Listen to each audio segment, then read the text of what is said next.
এখানেও দলীয়করণ করার জন্য ফেসিবাদকে আপনাদের বাছাই করতে হলো কেন? তাহলে কি এখানে অন্য জায়গা এই লাটার সুতো কি আরেক জায়গায় আছে? আপনি যতই নর্তন গুর্দন করেন, এই নর্তন গুন্দর ওবায়দুল কাদের সাহেবরাও করছিলেন এক সময়। আমাদের এই সরকার এক মাসে 2 বার তেলের দাম বৃদ্ধি করেছে, এর আগে গ্যাসের দাম বৃদ্ধি করেছে। দ্রব্যমূল্য লাগামহীন ভাবে বেড়েই চলেছে।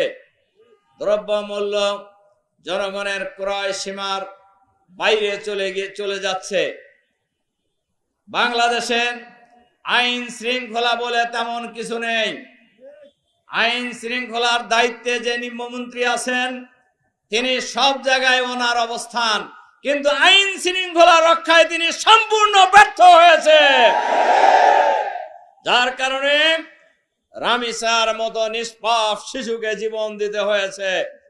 যার কারণে প্রতিনিয়ত মানুষ খুন হচ্ছে, কিন্তু কোন খুনের বিচার হয় না।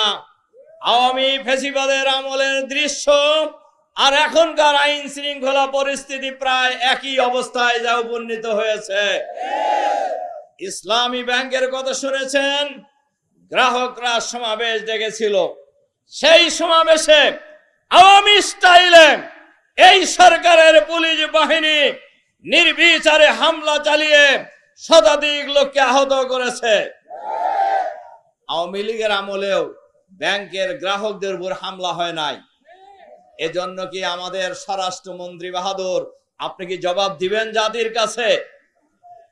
এবং আপনাকে দিতে হবে। আজকে হয়তো দিবেন না, আপনি যতই নর্তন গুর্দন করেন, এই নর্তন গুন্দর ওবায়দুল কাদের সাহেবরাও করছিলেন এক সময়। কিন্তু পালানোর সময় কিন্তু পিছনের দিকেও তাকায় নাই। কাজেই আমরা সবাইকে বলবো, কোন জিনিসেরই বাড়াবাড়ি করা ভালো নয়। বাংলাদেশ ইসলামী ব্যাংকের গভর্নর করেছেন এমন ব্যক্তিকে, এখন গ্রাহকরা ব্যাংকে তাকে ঢুকতে দিতেছে না। যিনি ফ্যাসিবাদের আমলে হাসিনা নিয়োগ করা লোক, যিনি নানান অপকর্মের কারণে ইউনূস সরকার তাকে পদচ্যুত করেছিল। আপনারা পৃথিবীতে আর কোনো অর্থনীতিবিদ পেলেন না, আর কোনো মানুষ পেলেন না, সব জায়গায় দলীয়করণ করছেন। এখানেও দলীয়করণ করার জন্য ফ্যাসিবাদকে আপনাদের বাছাই করতে হলো কেন? তাহলে কি এখানে অন্য জায়গা এই লাটার সুতো কি আরেক জায়গায় আছে, যেখানকার নির্দেশে আপনারা এই বাংলাদেশের ইসলামী অর্থনীতিকে ধ্বংস করার জন্য, ইসলামী ব্যাংকে ধ্বংস করার জন্য পদক্ষেপ গ্রহণ করেছেন? আমি মাননীয় প্রধানমন্ত্রীর কাছে অনুরোধ জানাবো, প্রধানমন্ত্রীকে দৃষ্টি আকর্ষণ করব, আপনি বিষয়টা দেখেন কি হচ্ছে, কারা করছে। ইসলামী অর্থনীতি, ইসলামী ব্যাংক বাংলাদেশের অর্থনৈতিক দৃঢ়ভাবে দাঁড়ানোর ক্ষেত্রে ঐতিহাসিক ভূমিকা পালন করেছেন। বহুবার এশিয়ার শ্রেষ্ঠ ব্যাংক হিসাবে পুরস্কার প্রাপ্ত হয়েছে। সেই ব্যাংকে শেখ হাসিনা এক দফা ধ্বংস করার চেষ্টা করেছিলেন। এস আলমের মাধ্যমে লক্ষ কোটি, লক্ষ হাজার কোটি টাকা বিদেশে পাচার করেছে। একই কায়দায় আরেকটা গোষ্ঠী এই ব্যাংক ধ্বংস করার জন্য, টাকা লুটপাট করার জন্য এই ব্যাংক ধ্বংসের পায়তারা করছে, ব্যাংক দখল করার পায়তারা করছে।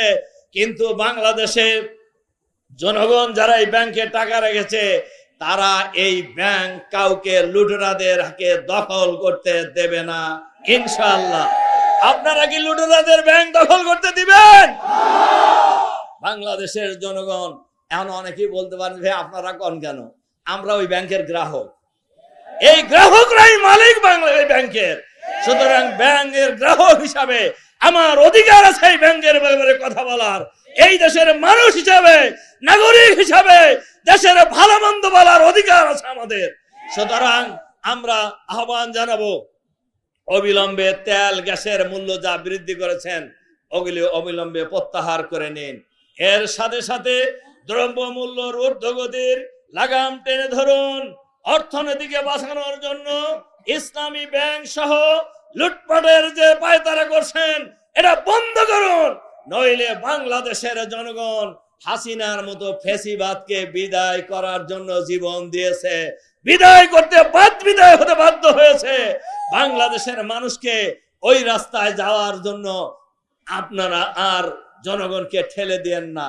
এজন্য আমরা আহ্বান জানাবো, অবিলম্বে দ্রব্যমূল্য ঊর্ধ্বগতি নিয়ন্ত্রণ করুন, গ্যাস এবং বিদ্যুতের মূল্য বৃদ্ধি প্রত্যাহার করে নিন, বাংলাদেশের আইন শৃঙ্খলা পরিস্থিতিকে আরো উন্নত করুন এবং সব জায়গায় দলীয়করণের প্রক্রিয়া থেকে ফিরে আসুন।